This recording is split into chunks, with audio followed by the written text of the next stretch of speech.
नमस्कार। दिन भर की बड़ी खबरों में आपका स्वागत है। आज देखेंगे कोलकाता में आईजी कर मेडिकल कॉलेज के बलात्कार और हत्या मामले के जवाब में पश्चिम बंगाल सरकार ने अपराजिता महिला और बाल विधेयक 2024 को विपक्ष की सहमति से पारित कर दिया है। विधेयक में गंभीर मामलों के लिए मृत्युदंड, बलात्कार के लिए आजीवन कारावास और जांच में तेजी लाने सहित कई अधिकार और रक्षा सहित उपाय किए गए हैं। प्रधानमंत्री नरेंद्र मोदी की आज से शुरू हुई ब्रुनेई और सिंगापुर की यात्रा। हरियाणा के फरीदाबाद में 12वीं के छात्र को गौ तस्कर समझकर मारी गोली। गौरक्षक के नाम पर बढ़ रही है लगातार हिंसा। इससे पहले भी आ चुके हैं कई ऐसे मामले। और अंत में देखेंगे जातिगत जनगणना पर आरएसएस के बयान पर लालू यादव ने क्या दी प्रतिक्रिया, जिससे हो रही है चर्चा। देखेंगे इन सभी खबरों को विस्तार में, लेकिन इससे पहले एक नजर आज की सुर्खियों पर। दिल्ली महिला आयोग की अध्यक्ष स्वाति मालीवाल के साथ मारपीट के मामले में विभव कुमार को सुप्रीम कोर्ट से मिली जमानत। गुजरात में कोस्ट गार्ड का हेलीकॉप्टर समुद्र में गिरा, 3 क्रू मेंबर्स हुए लापता। सर्च ऑपरेशन अभी तक जारी है।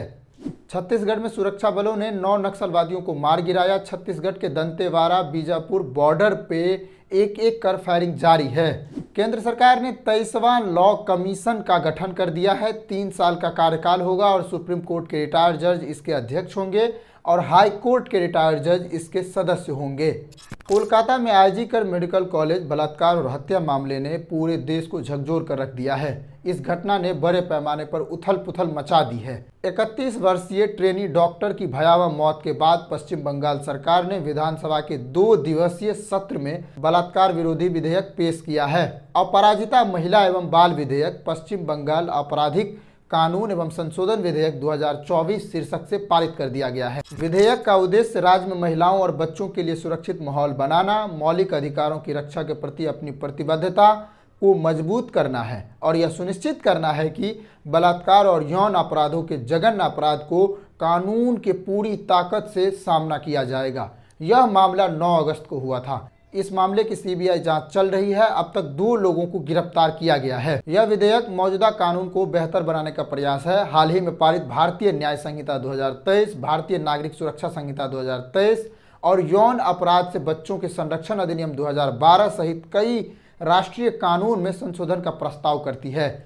इसके प्रमुख प्रावधान को समझते हैं। पारित विधेयक की सबसे महत्वपूर्ण प्रावधानों में से एक है बलात्कार के दोषी व्यक्तियों के लिए मृत्युदंड का प्रावधान। जहां अपराध के परिणाम स्वरूप पीड़िता की मृत्यु हो जाती है या पीड़िता वानस्पतिक अवस्था में पहुंच जाती है तो उसे मृत्युदंड की सजा होगी।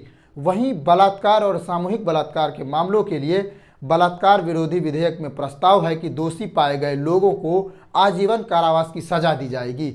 जो व्यक्ति ऐसे अपराध को अतीत में भी किया हुआ है, ऐसे व्यक्ति को आजीवन कारावास होगी या गंभीर मामले में आर्थिक जुर्माना सहित मृत्युदंड भी होगा। त्वरित जांच की प्रक्रिया को भी इस प्रावधान में सुनिश्चित किया गया है। इस विधेयक में बलात्कार के मामलों की त्वरित जांच प्रक्रिया का प्रस्ताव है। नए प्रावधानों के तहत प्रारंभिक रिपोर्ट यानी एफआईआर के 21 दिनों के भीतर जांच पूरी होनी चाहिए, जो पिछले प्रावधान जिसमें 2 महीने का समय सीमा से काफी कम है। इस त्वरित समय सीमा का उद्देश्य कानूनी प्रक्रिया में तेजी लाकर पीड़ित द्वारा अनुभव किए जाने वाले आघात यानी दर्द को कम करना है। हालांकि बलात्कार विरोधी विधेयक में 15 अतिरिक्त दिनों तक के संभावित विस्तार की भी अनुमति है, बशर्ते पुलिस अधीक्षक यानी एसपी या समकक्ष रैंक का पुलिस अधिकारी लिखित या वैध कारण दर्ज करे। इस विधेयक में जिला स्तर पर अपराजिता टास्क फोर्स नामक विशेष कार्यबल के गठन का भी प्रावधान है। यह टास्क फोर्स विधेयक के नए प्रावधानों के तहत अपराधों की जांच के लिए विशेष रूप से जिम्मेदार होगा। विभिन्न परिस्थितियों में न्यायालय की कार्यवाहियों के प्रकाशन के लिए दंड का भी प्रावधान किया गया है। पीड़िता की गोपनीयता और सम्मान की रक्षा के लिए विधेयक में बिना पूर्व अनुमति के न्यायालय की कार्यवाही से संबंधित किसी भी मामले के अंदर के मुद्रण या प्रकाशन के लिए सख्त दंड का प्रावधान किया गया है। इस अपराध के दोषी पाए जाने वाले व्यक्तियों को आर्थिक जुर्माना के साथ साथ 3 से 5 साल की कैद की सजा भी हो सकती है। प्रधानमंत्री नरेंद्र मोदी द्विपक्षीय सहयोग को और मजबूत करने के लिए सुल्तान हाजी के निमंत्रण पर 3 से 4 सितंबर को ब्रुनेई और 4 से 5 सितंबर को सिंगापुर का दौरा करेंगे। प्रधानमंत्री नरेंद्र मोदी मंगलवार 3 सितंबर से ब्रुनेई और सिंगापुर के आधिकारिक यात्रा पर रहेंगे। प्रधानमंत्री नरेंद्र मोदी सभी मौजूदा क्षेत्र में द्विपक्षीय सहयोग को और बढ़ावा और मजबूत करने के लिए यह यात्रा कर रहे हैं। यह किसी भारतीय प्रधानमंत्री की इस देश की पहली द्विपक्षीय यात्रा है। यह भारत और ब्रुनेई के बीच राजनयिक संबंधों की स्थापना के 40 साल पूरे होने का प्रतीक है। मोदी ने मंगलवार सुबह एक एक्स पोस्ट में कहा, अगले 2 दिनों में मैं ब्रुनोई और सिंगापुर का दौरा करूंगा। इन दोनों देशों में विभिन्न कार्यक्रमों के दौरान भारत का ध्यान इन देशों के साथ संबंधों को और गहरा करने का रहेगा। भारत ब्रुनोई दरुसलम राजनयिक संबंधों ने 40 शानदार वर्ष पूरे किए हैं। महामहिम सुल्तान हाजी से मिलने के लिए उत्सुक हूं। प्रधानमंत्री के सिंगापुर यात्रा के एजेंडा को समझते हैं। मोदी की ब्रुनोई यात्रा पर विदेश मंत्रालय के पूर्व सचिव जयदीप मजूमदार ने कहा है कि प्रधानमंत्री मोदी ब्रुनोई के साथ संबंधों और सहयोग के सभी पहलुओं पर द्विपक्षीय चर्चा करेंगे।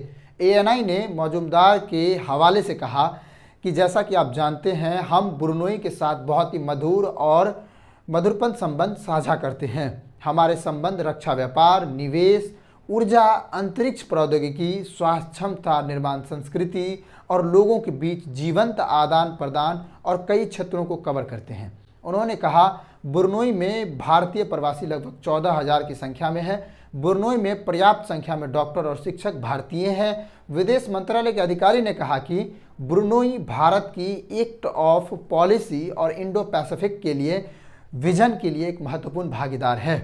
क्योंकि हम इस वर्ष अपनी एक्ट ईस्ट पॉलिसी के 1 दशक पूरे कर रहे हैं, इसलिए यात्रा अतिरिक्त महत्व रखती है। ब्रुनोई 2012 से 2015 तक आसियान में हमारे देश का समन्वयक रहा है और आसियान के साथ हमारे आगे की जुड़ाव में एक महत्वपूर्ण भूमिका निभाई है और आज भी ऐसा जारी रखता है। विदेश मंत्रालय के अधिकारी ने कहा, ब्रुनोई के बाद मोदी अपने सिंगापुर के समकक्ष लॉरेंस वोंग के निमंत्रण पर 4 से 5 सितंबर को सिंगापुर का दौरा करेंगे। वह करीब 6 साल बाद देश का दौरा कर रहे हैं। भारत सिंगापुर संबंधों पर विदेश मंत्रालय के पूर्व सचिव जयदीप मजूमदार ने कहा, हमारे व्यापार और निवेश प्रभाव में लगातार वृद्धि देखी गई है। हमारे बीच एक मजबूत सुरक्षा सहयोग और सांस्कृतिक सहयोग में और शिक्षा में बढ़ते आदान प्रदान हैं। हमने भारत सिंगापुर मंत्री स्तरीय गोलमेज ढांचे के तहत अपनी साझेदारी के नए आधार की पहचान दी है। हरियाणा में 12वीं के छात्र को गौ तस्कर समझकर गोली मार दी गई। इसमें छात्र आर्यन मिश्रा की मौत हो गई है।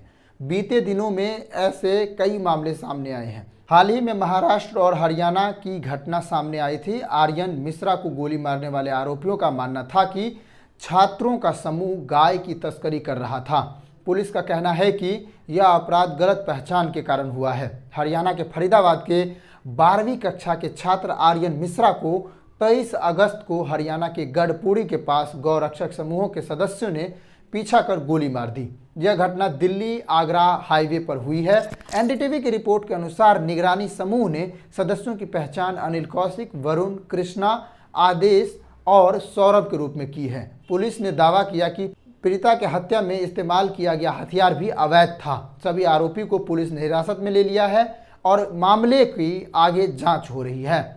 जातिगत जनगणना को लेकर राष्ट्रीय स्वयंसेवक संघ यानी RSS के एक बयान पर बिहार के पूर्व मुख्यमंत्री और RJD यानी राष्ट्रीय जनता दल के प्रमुख लालू प्रसाद यादव ने प्रतिक्रिया दी है। उन्होंने मंगलवार को X पर एक पोस्ट में लिखा, इन RSS और बीजेपी वालों को कान पकड़कर दंड बैठक करा के इनसे जातिगत जनगणना कराएंगे। इनकी क्या औकात है जो जातिगत जनगणना नहीं कराएंगे। लालू प्रसाद यादव ने अपनी पोस्ट में लिखा, इन्हें इतना मजबूर करेंगे कि जातिगत जनगणना करनी ही पड़ेगी। दलित, पिछड़े, आदिवासी और गरीब की एकता दिखाने का समय अब आ चुका है। हालांकि लालू यादव ने जाति जनगणना पर जिस पोस्ट को शेयर करते हुए प्रतिक्रिया दी है वो बात RSS ने नहीं कही है। RSS ने कहा है कि लालू यादव उस बात पर प्रतिक्रिया दे रहे हैं जो RSS ने कही ही नहीं है। RSS ने क्या कहा था? RSS के अखिल भारतीय प्रचार प्रमुख सुनील आम्बेकर ने केरल में जातिगत जनगणना पर पूछे गए सवाल के जवाब में कहा था कि ये एक संवेदनशील मुद्दा है। सुनील आम्बेकर ने कहा, इस मामले में RSS टिप्पणी कर चुका है। हमारे हिंदू समाज में जाति और जातीय संबंध एक संवेदनशील मुद्दा है। ये राष्ट्रीय एकता और अखंडता के लिए महत्वपूर्ण मुद्दा है। इससे गंभीरता से निपटा जाना चाहिए, ना कि केवल चुनाव या राजनीति के लिए इस पर बहस होनी चाहिए। नमस्कार, देखते रहिए सान इंडिया। जय हिंद। मिलते हैं अगले दिन।